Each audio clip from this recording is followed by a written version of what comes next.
ঐতিহাসিক বদর দিবস। এই দিবসে যারা শহীদ হয়েছিল, আমি সেই সকল সাহাবীদের কথা স্মরণ করছি। আমাদের এই বদর দিবস আমাদেরকে প্রেরণা জাগায়। বদর দিবসের সেদিন নিরস্ত্র মুসলমানেরা সেদিন বিশাল এক বাহিনীর বিরুদ্ধে দাঁড়িয়ে গিয়েছিল। তারা জীবন দিয়েছিল ইসলামের জন্য, তারা রক্ত দিয়েছিল। আল্লাহ রাব্বুল আলামিন সেই রক্তের বদৌলতে ইসলামকে বিজয়ী শক্তি হিসেবে আমাদের সামনে উড্ডীন করেছেন। বদরের শহীদদের কথা আমরা স্মরণ করছি।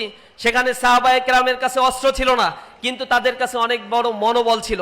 তারা বলেছিল যে আমরা জিহাদের জন্য প্রস্তুত আছি, আমরা ততক্ষণ পর্যন্ত জিহাদ করব মা দামাত আইনুম মিন্না, যতক্ষণ পর্যন্ত আমাদের দু চোখের পাতা নড়ে।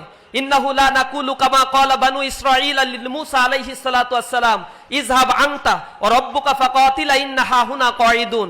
তারা বলেছিল তুমি আর তোমার মূসা গিয়ে, তুমি আর তোমার রব গিয়ে যুদ্ধ করো, আমরা এখানে অবস্থান করব। এর বিপরীতে সাহাবা আজমাইনরা বলেছিল, হে রাসূল আপনি আমাদেরকে ডাক দিন, আমরা দাঁড়িয়ে থাকব, জীবন দিতে আমরা প্রস্তুত আছি। এক ফোঁটা রক্ত থাকতে চোখের পাতা নড়া অবস্থায় আমরা বাতিলের কাছে মাথা নত করব না। আল্লাহ রাব্বুল আলামিন তখন সাহায্য করেছিলেন। লাকাদ নাসারাকুমুল্লাহু ফি মাওয়াতিনিন কাসীরা, অনেক যুদ্ধক্ষেত্রে আল্লাহ রাব্বুল আলামিন সাহায্য করেছিলেন। তার শুরুটাই হয়েছিল এই বদরের যুদ্ধের মধ্য দিয়ে।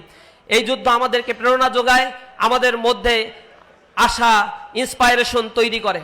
আল্লাহ রাব্বুল আলামিনের কাছে দোয়া করি এই বদরের শহীদদের জন্য, বদরের যারা জীবন দিয়েছে তাদের জন্য আল্লাহ রাব্বুল আলামিনের কাছে দোয়া করি। সেই পথ মারিয়ে ইসলামের যে বিজয় সংগঠিত হয়েছে, সেই পথে আমরা থেকে আমাদের জীবনকে আমরা উৎসর্গ করতে চাই।